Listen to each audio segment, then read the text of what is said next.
Joining us now, House of Delegates member Chris Peace. He's from the Hanover, New Kent area, and he was instrumental. He's been a one-man gang in the General Assembly, along with me, in getting racing back at Colonial Downs. Finally, it's starting in August. I'm really excited about it. Don't forget, I've got a suite there, the Fräulein and I. August 10th on Saturday, we have our own suite. We're inviting all of our friends. We're going to have a great time. It's been a long time coming. Hundreds of jobs, thousands, tens of thousands of dollars in economic activity for the area, and we're excited to have it. And he is joining us now, Chris Peace. Hey, great to have you, Delegate Peace. It's great to be with you, John, and thank you so much for your support of Colonial Downs and the economic stimulus that it'll bring to New Kent County. You know, just over the last 4 years, it's been closed. It's cost the county about $1 million. That could be monies that are invested in schools or for law enforcement or other infrastructure. It's a real boon for our economy locally, and the folks from Revolutionary Racing have kept every promise that they've made, and they're doing just a first-class professional job getting the track reopened, and the community has embraced it, and we just thank you for your support. Well, they've done an excellent job, but I tell you what, Chris, without your leadership, Delegate Peace, we could never have gotten this done. As you know, I've been intricately involved in this fight for basically a 5-year period, back when it was owned by the Jacobs, the other owners. I'm a big fan. I went there all the time. And how many jobs is it? It's quite a number of jobs, isn't it? Well, the job number actually keeps growing because we also have all the off-track sites that are opening. That just announced hiring for the Vinton site. There's a Richmond site.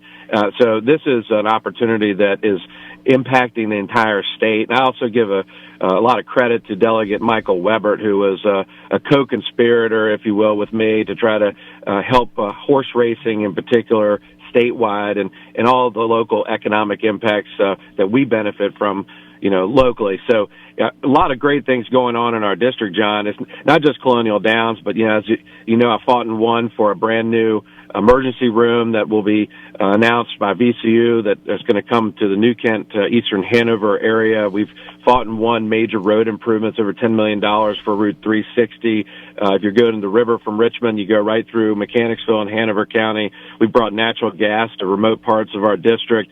I started a governor's school for career and technical education that's housed in Hanover County, and I've got this nomination fight coming up, and then we're going to fight and win that convention as well. All right, now look, obviously you've done a fabulous job with getting Colonial Downs back. It's been a long fight, and I happen to agree with you on the new company that's taking them over.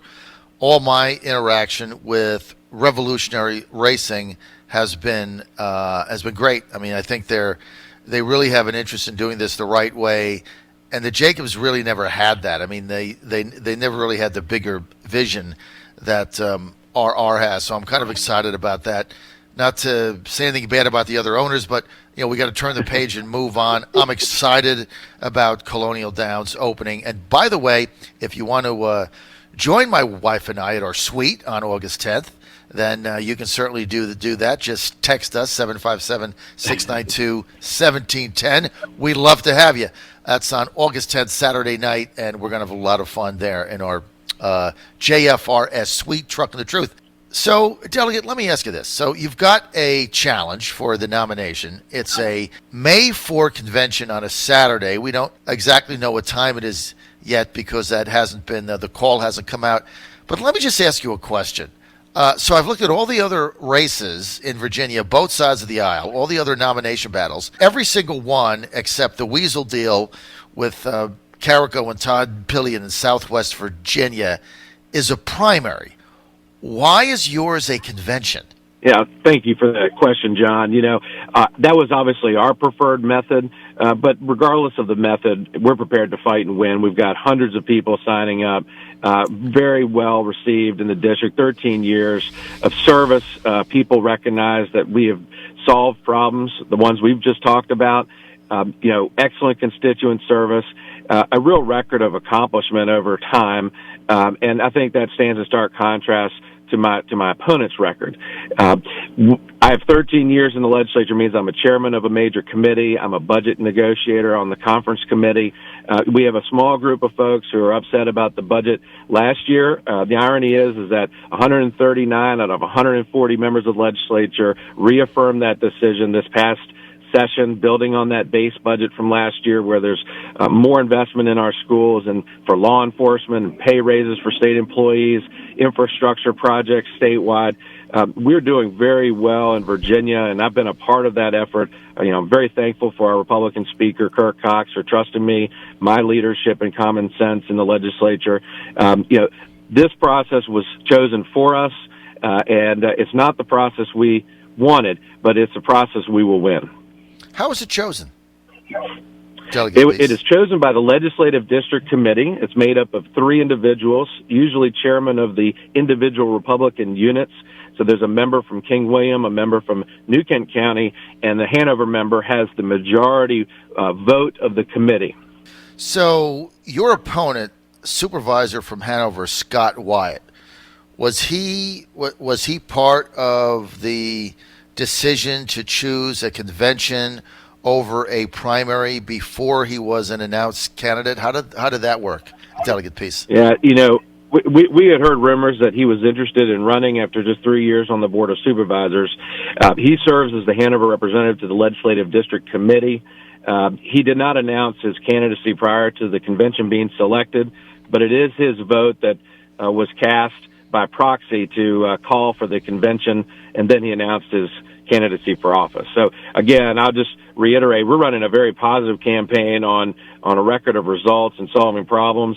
The conflict of interest that may exist in that nomination selection, the method selection, is not our concern anymore. It's about winning the convention. All right, so you want to move on from any talking about the impropriety or any potential rigging of changing the nominating method in order to favor the supervisor, Scott Wyatt of Hanover, because Hanover does represent 60% of the nominating base, right? The area that he represents represents a majority. Yeah, exactly. I'm a native son of Hanover. I was born and raised there, growing up, know Hanover values, have represented all the other counties that have been in our district for a number of years. And so we're focused on getting delegates to the convention on May 4th. I think everybody knows how the process was selected and who it was attempting to benefit. But we're going to move past that and focus on our record and, my accomplishments and why I should be renominated as the Republican conservative representing the 97th district. Well, I'm not sure that everybody knows. I didn't know. I had to dig in and find out before you came on yesterday and do some research. So I'm not sure that this is in the top of mind.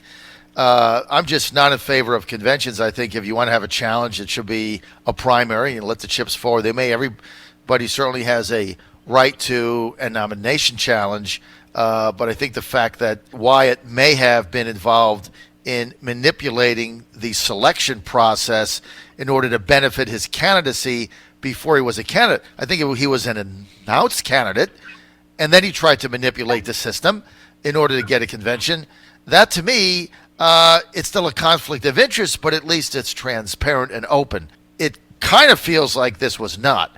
He was in favor of a convention, was not a candidate, got the convention, which would favor a challenger from Hanover like him, right? And then announces a nomination challenge against you, the incumbent, who obviously would have preferred a primary. So, I think that is part of the debate because, as you know, Chris Peace, I don't care where it is or what party it is. I'm opposed to these rigged systems, and I know you can't comment on it, but we got one that went on in Carrico's Senate District in Southwest Virginia that is an embarrassment to your party. It's a travesty. So I think people should be aware of this. But now let's get to the issues. Other than Scott Wyatt would like to be in the House of Delegates, what are the issues between Scott Wyatt and Delegate Peace? What's the differences? Well, John, that's a great question. I think on the rigged comment, I don't dispute that. And frankly, you reap what you sow. And we're convinced we're going to win this campaign, this convention, and we're going to do it in a positive way. we're focusing on my record on taxes. I've never supported a major tax increase in Virginia in the House of Delegates. I have a top rating from all of the life community on pro-life, as well as a strong record on Second Amendment issues. We're talking about a number of issues, including broadband, which is so important for our district, infrastructure and road improvements in our area. We're focusing on issues broadly. From what I can gather, my opponent is focused narrowly on a vote for the state budget last year, which benefited 8 million Virginians and improved access to health care without a single general fund tax dollar being required to do it. And he's running a totally negative campaign on a single issue. And that would be Medicaid expansion. That's correct. Okay. So, look, let's just get this straight. I mean, I was for Medicaid expansion. You and I were both opposed to it when it did make any sense back in the day. And then when it made sense, when the Trump administration was proposing the repeal and replace plan that would punish Virginia for not expanding Medicaid and reward all the Republican conservative red states for expanding it, like Arkansas and Indiana and et cetera. They were all going to get funded in perpetuity. We were going to get a lower block grant. So it simply didn't make any sense anymore, coupled with the fact that Medicaid expansion was not for people that were sitting on the dole. It was for working class Americans, Virginians, mainly benefiting those in Southwest Virginia trying to work two jobs who fell in between the gap of who could qualify for Medicaid because of lower income, but couldn't pay for their own insurance. So they were in the gap, and we're talking about 500,000 people that had the opportunity to be funded. And if we didn't get the money would have gone to California or New York or New Jersey. So the whole argument is ridiculous. That's why I flipped that, because it made sense and I was in favor of it. So if that's his only issue, that doesn't make any sense. What about the fact that the work that I agree with you, Josh. Thank you for saying that. Well, I mean, it's just ridiculous. I mean, to sit there and say, I'm going to run against somebody on Medicaid expansion. It's already been passed, and now the state is getting the money it didn't get, and people are getting insurance that didn't have, that are working. And let me tell you another fact for those listening out there. Okay, I bet you didn't know this. Because incomes are rising under the Trump economic plan, wages are rising. There is 15% of people that qualified for it in 2018 no longer qualify. You know why? Because their wages went up, they got a better job, and now they can buy their own insurance, which is the purpose of it. So if that's his argument, I don't really see where that's going. How do you win this convention? How does anybody win? What do you have to do? Well, we want them to go to chrispeace.com, CHRISPEACE.com. We've got a commitment link. We're signing up and subscribing those who are interested to commit to being a delegate on May 4th, and then we're going to go back with the pre-file forms, have those filled out, and then turn out our delegates. The interesting thing about this process, unlike a primary, is that it does narrow those who can participate. There's no absentee option, so you actually have to be there. We have to have you in your seats May 4th, hopefully with just two candidates, and we walk in with a majority of people there. We can make it a very short afternoon so people can go on to watch the Kentucky Derby, because as a horse fan, John, you'll know it's also Derby Day. So we're going to win this race, no pun intended, but we're going to get people signed up. We're signing up hundreds of people now. Early commitments, then the pre-file form. We'll handle all of the transactions that you need to do to qualify to be a delegate, and then we just need you to show up on May 4th, and we'll get it done. So basically, regardless of who you want to vote for at the convention to nominate somebody, it's going to be on Derby Day, May 4th. Time hasn't been set. I think I heard it's going to be at the high school? Hanover High School, which is right on Route 301, very convenient for people to get to. We will have opportunities for people if they need child care, other things, transportation.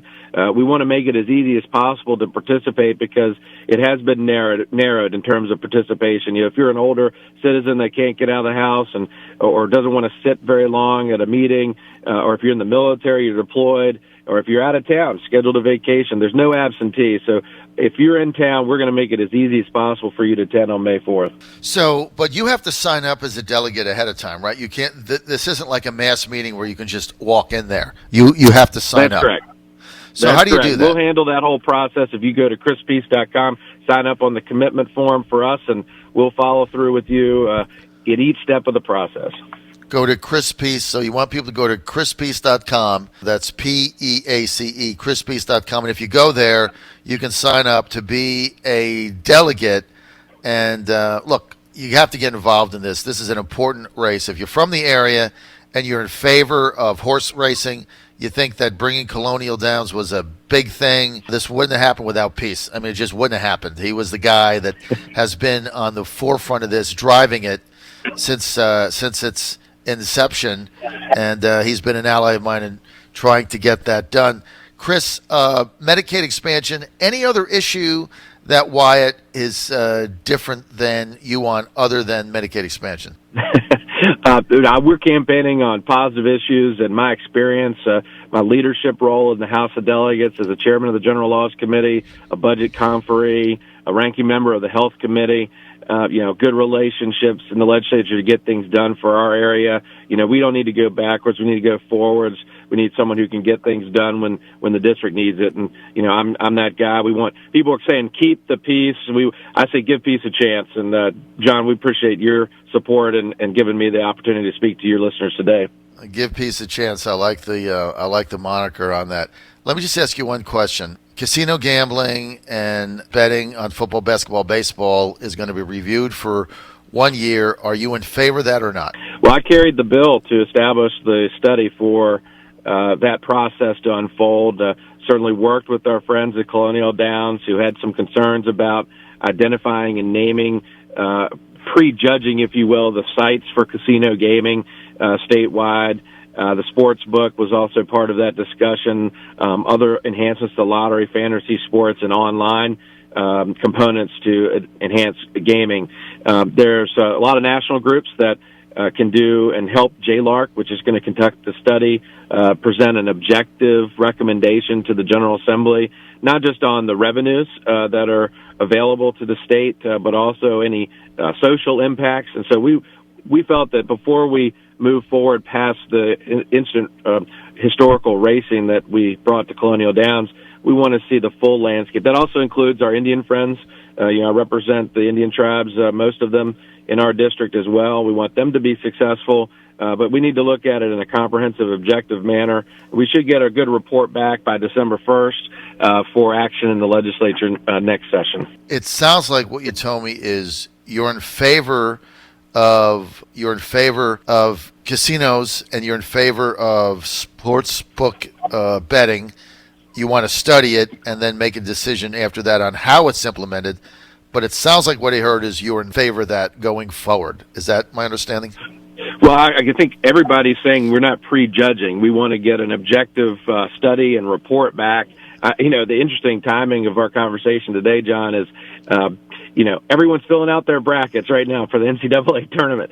And don't tell me there's not some action on that in some of these, places around the Commonwealth, rooting on the Wahoos or the Hokies or ODU or VCU. Some of that is going on right now. And so there's a good argument that can be made to bringing that out into the light, into the public, with appropriate regulation and the revenues that would generate to benefit Virginia. So we want to see what that looks like. Not many states have had the opportunity to have it all on the table at one time and to make the appropriate and proper decisions for the best interest of the Commonwealth, and that's what we're about. But you still haven't answered me. Are you in favor of it? Are you opposed to it? Or are you undecided? Yeah, personally, I'm not a big casino person. I think the sports book is something we can look at, but I think we need to look at it all at one time. And I didn't want to do anything that would harm what success we had with Colonial Downs as well. And so taking the year break, I think, allows us the opportunity to see them be successful first, and then see what else can happen as a result of the recommendations of the study. So you're undecided. I'm just trying to get an answer. I would say that's fair. That's fair to say. All right. 5 times works. Chris Peace, thanks for being with us. I really appreciate it. More information, and if you want to sign up and be a delegate, go to chrispeace.com. John Fredericks Radio Network.